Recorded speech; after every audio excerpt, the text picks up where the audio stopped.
Matthew chapter 26.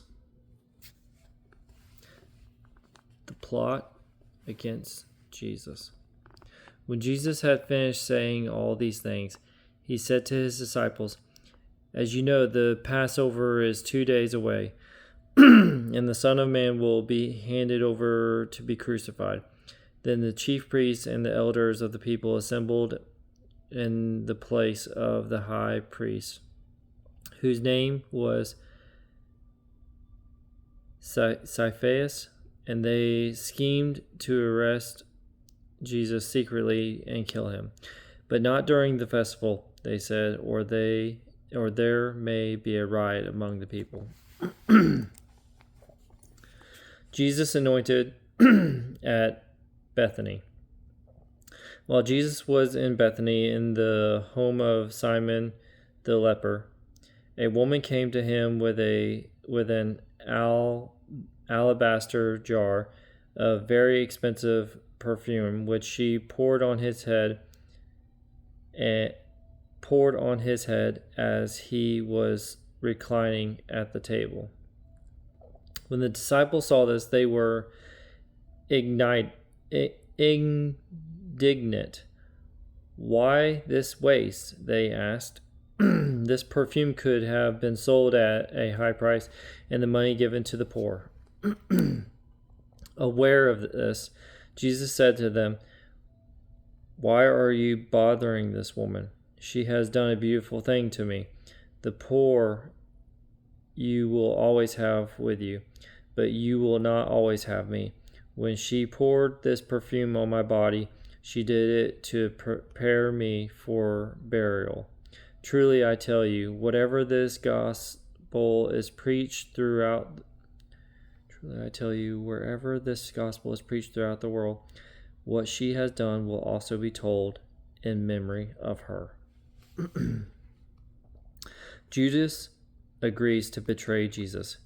Then one of the 12, the one called Judas Iscariot, went to the chief priests and asked, "What are you willing to give me if I deliver him over to you?" So they counted out for him 30 pieces of silver. From then on, Judas watched for an opportunity to hand him over. The Last Supper. On this day of the festival of unleavened bread, the disciples came to Jesus and asked, "Where do you want us to make preparations for you to eat the Passover?" He replied, "Go into the city to a certain man and tell him, 'The teacher says, my appointed time is near. I am going to celebrate the Passover with my disciples at your house.'" So the disciples did as Jesus had directed them and prepared the Passover. When evening came, Jesus was reclining at the table with the 12, and while they were eating, he said, "Truly I tell you, one of you will betray me." They were very sad and began to say to him, one after another, "Surely you don't mean me, Lord." Jesus replied, "The one who has dipped his hand into the bowl with me will betray me. The Son of Man will go just as it is written about him. But woe to that man who betrays the Son of Man. It would be better for him if he had not been born." Then Judas, the one who would betray him, said, "Surely you don't mean me, Rabbi."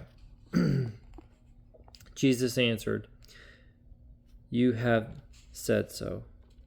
While they were eating, Jesus took bread, and when he had given thanks, he broke it and gave it to his disciples, saying, "Take and eat, this is my body." Then he took a cup, and when he had given thanks, he gave it to them, saying, "Drink from it, all of you. This is my blood of the covenant, which is poured out for many for the forgiveness of sins. I tell you, I will not drink from this fruit of the vine from now on until that day when I drink it new with you in my Father's kingdom." When they had sung a hymn, they went out to the Mount of Olives. Jesus predicts Peter's denial. Then Jesus told them, "This very night you will all fall away on account of me, for it is written, I will strike the shepherd, and the sheep of the flock will be scattered. But after I have risen, I will go ahead of you into Galilee." Peter replied, "Even if all fall away on account of you, I never will." "Truly, I tell you," Jesus answered, "this very night before the rooster crows, you will disown me 3 times. But Peter declared, "Even if I have to die with you, I will never disown you." And all the other disciples said the same. Gethsemane.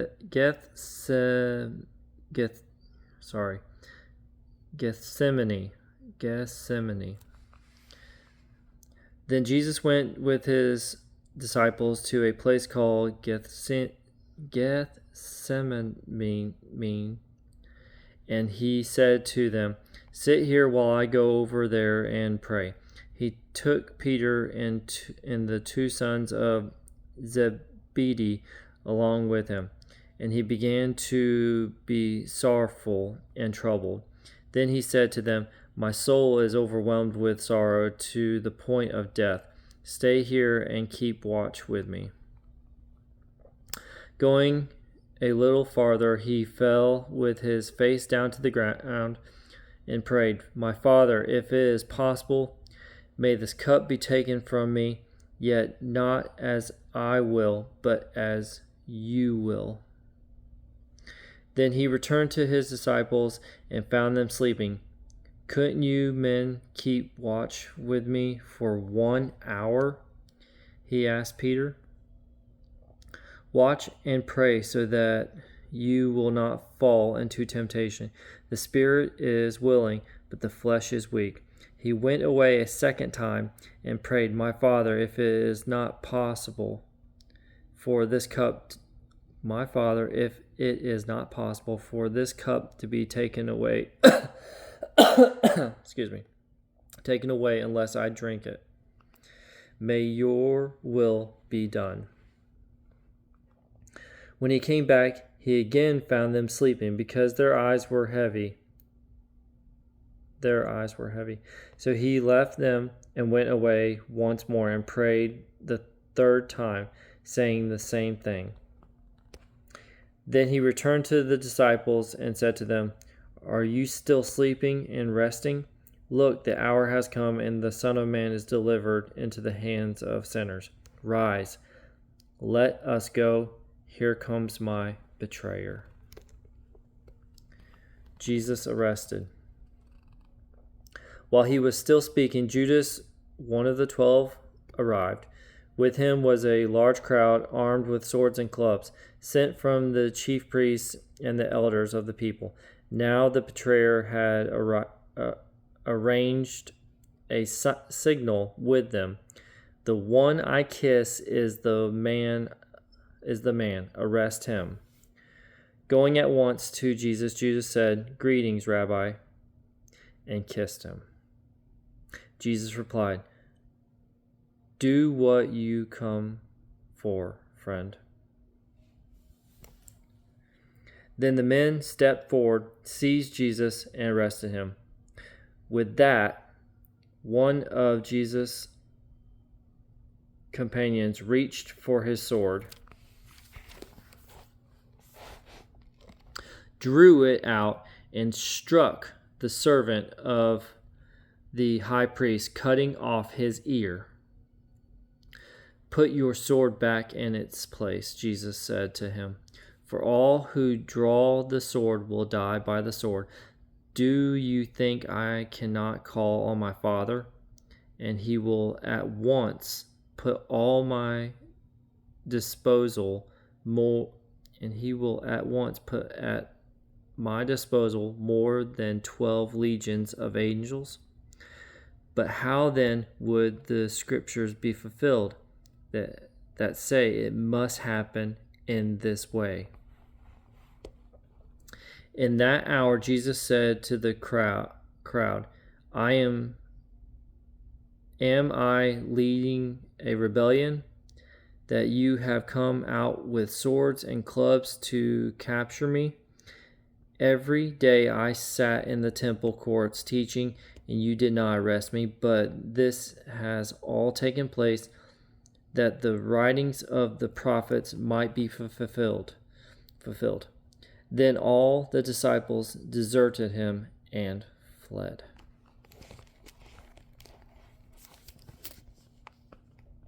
Jesus, before the Sanhedrin,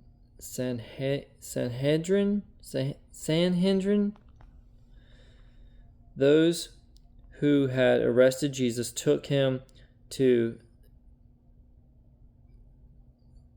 Sapphirus, I can't pronounce these words, the high priest, where the teachers of the law and the elders had assembled. But Peter followed him at a distance, right up to the courtyard of the high priest. He entered and sat down with the guards to see the outcome. The chief priests and the whole Sanhedrin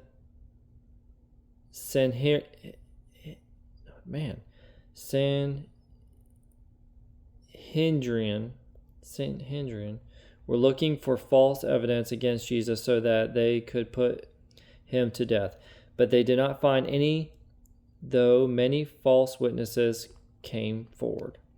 Finally, 2 came forward and declared, This fellow said, I am able to destroy the temple of God and rebuild it in 3 days. Then the high priest stood up and said to Jesus, Are you not going to answer? What is this testimony that these men are bringing against you?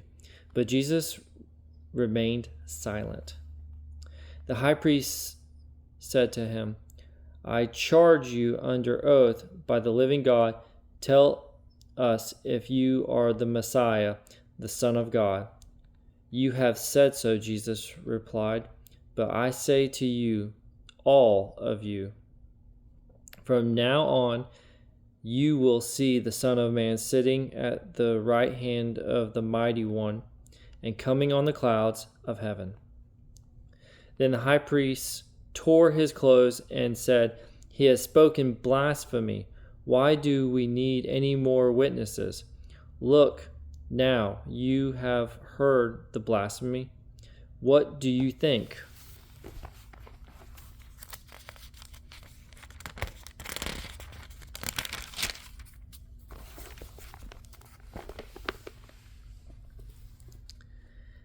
He is worthy of death, they answered.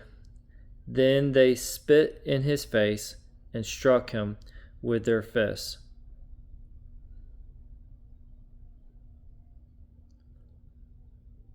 Sorry. Whew. This is hard for me to read. So, all right. Others slapped him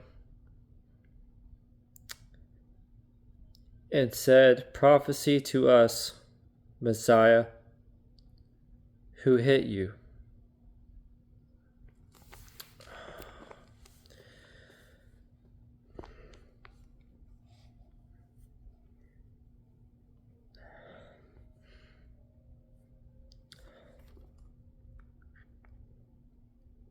Sorry, that's just hard to read. All right, let's continue. Peter disowns Jesus.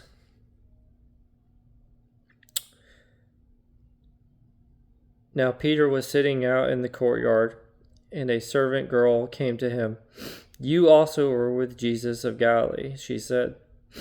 But he denied it before them all. I don't know what you are talking about, he said. Guys, this is hard for me to read right now. I don't know why. Jeez. Give me a sec. I'm good. Give me a second. All right, I'm good. Lock in. I don't know what you are talking about, he said. Then he went out to the gateway where another servant girl saw him and said to the people there, "This fellow was with Jesus of Nazareth." He denied it again with an oath, "I don't know the man." After a little while, those standing there went up to Peter and said, "Surely you are one of them. You ascend. Your accent gives you away." Then he began to call down curses, and he swore to them, "I don't know the man." Immediately a rooster crowed. Then Peter remembered the word Jesus had spoken, "Before the rooster crows, you will disown me 3 times." And he went outside and wept bitterly. And that is chapter 26 of Matthew. God bless you.